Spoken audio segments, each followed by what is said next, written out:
cuisine aujourd'hui. C'est toujours un plaisir de vous accueillir. Alors cette semaine, la surprise de cette semaine, c'est la sauce pistache. Vous savez, vous connaissez le pistache, hein? Donc ça c'est la sauce le pistache déjà écrasé. Donc on va faire la sauce de pistache avec le poulet. Et puis vous savez, avec cette sauce, vous pouvez l'accompagner de ce que vous voulez, hein, du riz, macabo, patate, voilà. Donc pour le faire, on a besoin donc de pistache, tomates, oignons, ail, gingembre, persil, le thym, le poulet. J'ai choisi, vous choisissez le poulet que vous voulez. J'ai choisi un poulet à cuire, hein, donc ça va prendre un peu de temps. Et puis du sel. Très simple comme recette, voilà, très simple. Donc sans plus tarder, je vais verser le poulet dans la casserole. Voilà. Je mets une partie des oignons. Je mets le thym. On met du sel parce que je vais bouillir le poulet.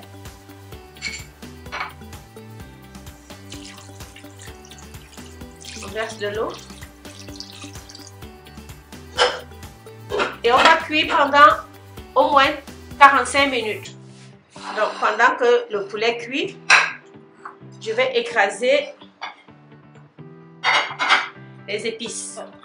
Le poulet étant cuit, maintenant on fait la sauce. Donc j'ai versé l'huile dans la casserole. Elle doit être chaude. Je vais mettre l'oignon.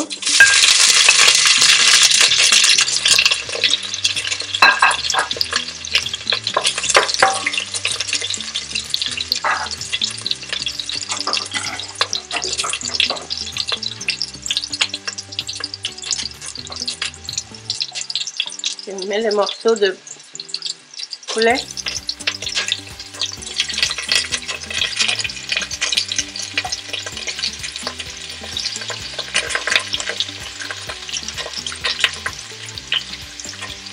Je mets du sel.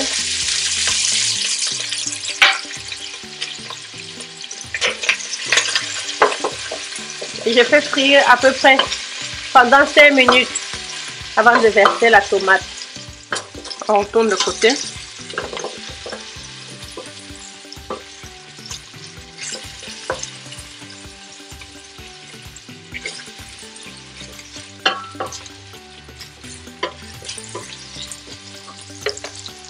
Je verse la tomate.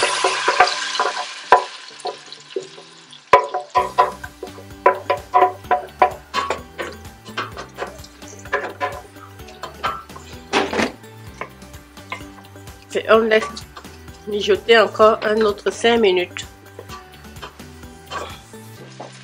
Je vais ajouter de l'eau.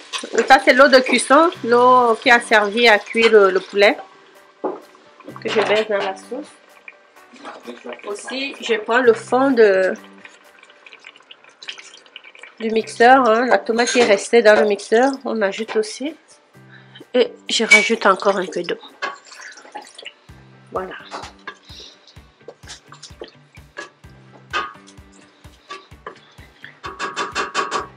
Tout de suite, je peux déjà ajouter le pistache. Comme vous avez vu, j'ai mis de l'eau dans le pistache pour que ça gonfle, parce que je veux obtenir des petites boules, hein. Donc on procède de cette façon pour avoir des boules, si on veut avoir des boules de pistache dans sa sauce.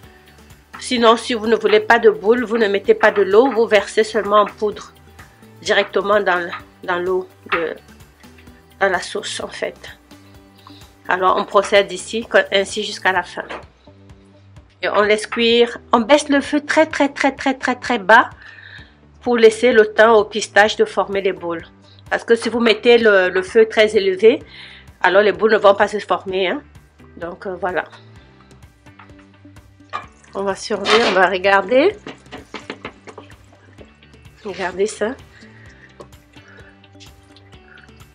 Donc le fait d'avoir mis le pistache, d'avoir trempé le pistache, ça nous permet d'avoir une sauce épaisse comme ça. Comme ça, vous avez vraiment la sensation de manger le pistache. Voilà, une belle petite sauce pistache. qui tire à sa fin. On va l'accompagner probablement de riz ou bien de macabo. Voilà. Donc on va passer à la dégustation. Voici donc notre fameuse sauce pistache. Voilà. Comme vous voyez, c'est très important lorsque vous faites votre sauce pistache de ne pas mettre beaucoup d'eau. Parce que vous devez sentir, vous devez manger le pistache. Si vous mettez de l'eau, ça devient liquide. Ce n'est plus du tout la sauce pistache. Donc comme vous voyez, tout est bien concentré. C'est ça. Donc on doit vraiment, lorsque vous prenez votre cuillère, avoir vraiment le pistache dans la cuillère. Voilà. C'est ça la bonne sauce pistache. Alors, on va l'accompagner soit de riz, soit de macabo. Et puis, on passe à la dégustation. Voilà. Je vous rappelle que le pistache au Cameroun, c'est une délicatesse. Parce que le pistache coûte très cher. Alors, si quelqu'un ne vous apprécie pas, il ne va pas vous préparer le pistache. Donc, si vous connaissez, vous avez un ami camerounais ou une camerounaise qui vous prépare un mets, qui vous prépare une sauce pistache, quelque chose à base de pistache, c'est parce que cette personne vous apprécie beaucoup et que cette personne vous accorde beaucoup d'importance. Voilà. Comme accompagnement pour la sauce pistache, je propose dans le macabo. Le macabo, c'est ce féculent. Je sais pas, je pense que j'ai déjà fait une recette avec le macabo. Donc c'est ça le macabo. Voilà, donc je vais éplucher le macabo. Je vais vous montrer comment éplucher le macabo. Alors, il y a une patate qui s'est glissée là-dedans. Donc vous prenez votre macabo, vous coupez l'extrémité comme ça. Et puis vous faites attention pour ne pas perdre beaucoup de macabo. Hein. Donc vous prenez vraiment, vous sortez uniquement la peau comme ceci, délicatement. Voilà, comme ceci.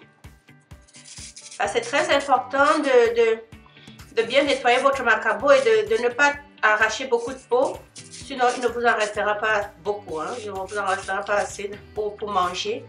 Donc, quand vous avez des imperfections comme ça, vous les enlevez tout simplement comme ceci. Et puis, vous avez besoin d'un récipient contenant de l'eau. Alors, parce que si vous ne mettez pas de l'eau et vous mettez votre macabo sans eau, ça va changer de couleur. Donc, c'est très important de mettre de l'eau dedans. Et puis, vous coupez tout simplement votre macabo. On le coupe comme ceci. Si vous voulez le couper plus gros, vous le coupez plus gros. On va procéder ainsi pour la suite.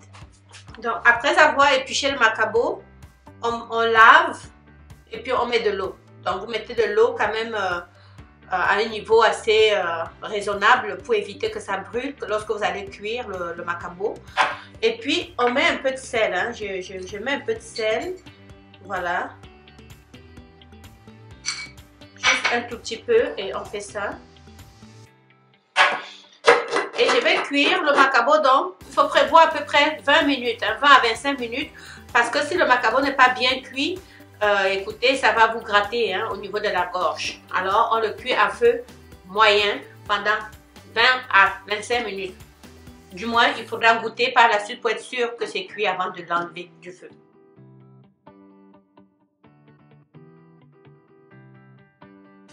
Donc, voici les deux façons de manger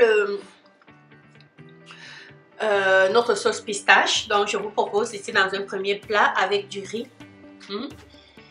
Comme vous voyez, ça se mange très bien aussi avec du riz.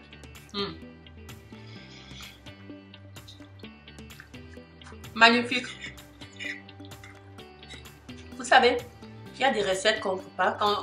Même quand on a une bonne cuisinière, il y a des recettes qui sont bien réussies. Et ça fait partie d'une de mes recettes bien réussies.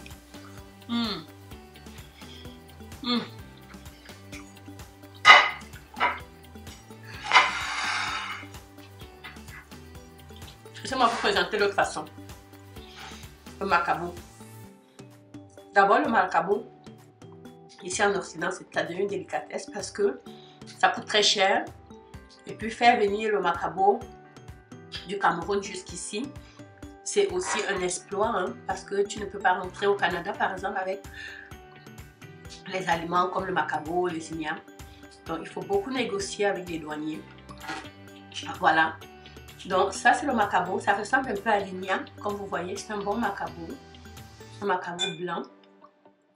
Voilà. Quand c'est bien fait, vous voyez comment c'est fait, c'est moelleux comme ça. C'est comme la patate en fait, mais un goût, c'est un peu plus effrité.